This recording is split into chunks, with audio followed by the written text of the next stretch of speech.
welcome back to my film and TV channel. Hope you're all staying safe and well. We've got a psychological thriller to have a look at today, directed by Susanna Fogel, and this is based on a screenplay by Michelle Ashford. Let's go around and look at something called Cat Person. Yes, I didn't see many cats in it, but Cat Person. Please, if you are new to the channel, push that subscribe button, push the bell notifications, everything film and TV, of course, on this, films like this, series reviews, etc, etc. An eclectic mix. Have you had a go at my 2023 Christmas quiz yet? Have a go at that, guys. It will be in the links in the comments section.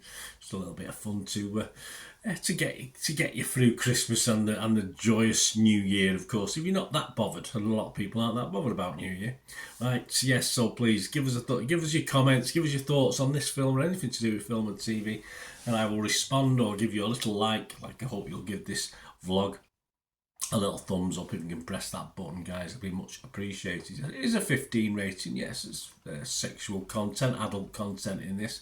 118 minutes.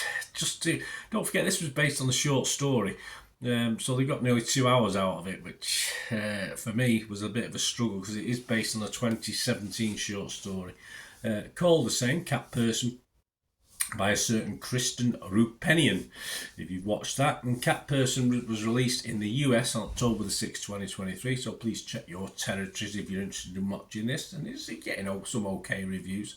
And it's about a 20-year-old sophomore college student, Margot, who has a brief relationship with Robert, an older man who frequently visits a movie theatre where she works. This stars Amelia Jones in the lead role. Nicholas Braun plays, her love interest, supposedly.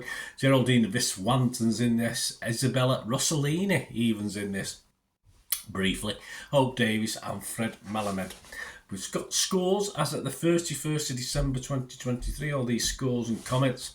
Rotten Tomatoes, not fantastic, 116 critics, 45% only positivity.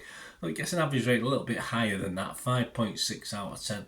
52 fresh, but yeah, just slightly more, 64 rotten. The website's consensus reads, feasting fancifully on its own course innovations, Cat Person is a drawn-out adaptation that doesn't land on its feet. See what they did there? Metacritic, the other site we like to look at, their average comes out at 48 out of 100 based on 30 critics. 9 were positive, 17 were mixed, and 4 were negative. And it scored anywhere between 20 out of 100 and 90 out of 100. So Laura Venning from Empire magazine, which I like to look at Empire in total. I've got nothing from Total Film, but Empire have said, adapting a relatively uneventful short story was always going to be tricky. And despite some strong performances and right observations, Cat Person's disastrous ending takes everything else down with it. So Laura Venning gave it a 40 out of 100. What about the audience? What about Joe Public? Well, Rotten Tomatoes audience, just 49% positivity, but again, a slightly higher mark overall, 3.1 out of 5. Internet Movie Database, over 2,000 scores and reviews, because it's been out for a little while, of course. Over 2,100, and it's getting my watchable score 6 out of 10. So I like to see that. So that was positive. That was the critics didn't particularly like it, but at least the public are giving it a fair shake. So that brings me on to my little thoughts on this film. For me, it was a bit painful, a bit of a painful watch at times, especially the male lead character, who's just a pain in the arse, basically. It just makes the whole watch a little bit frustrating. You just want to grab hold of him and give him a good shake, or just kick him to touch if you were the young lady who was being, can I say pursued? Probably not pursued or wooed or whatever, but it was certainly hard work for the young lady. I'm not too sure this is classed as a thriller. I'm not too sure where the thrills were. There were one or two, but very late in the film.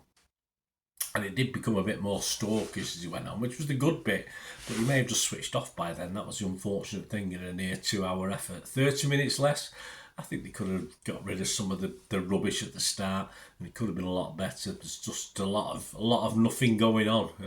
Of course, it's just a bit bland. For me, the character interaction, or lack of it for the most part, just makes the film a little bit pointless, although the fact that it eventually goes somewhere and then fizzles out doesn't help that much either.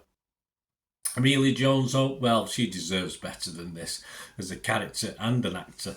The mark really is for her from me. I would be mixed if it was Metacritic. Rotten Tomatoes, I'd have to be rotten because there was just too much in it I didn't enjoy to sort of surpass what I did enjoy. And my score, as I said, really for Amelia's efforts in this, and the fact that it was an okayish last 20 minutes or so out of 2 hours, I'm just going to give it my minimum score of 5 out of 10. So by the end of it, at least it wasn't a total disaster. I didn't think, oh God, what have I just watched for 2 hours? But fairly close, as I say. A short story, made too long, unfortunately. Let me know what you think, guys. Be great to hear from you. Till we meet again, that's one thing, don't I? Please stay safe, everyone. Bye for now.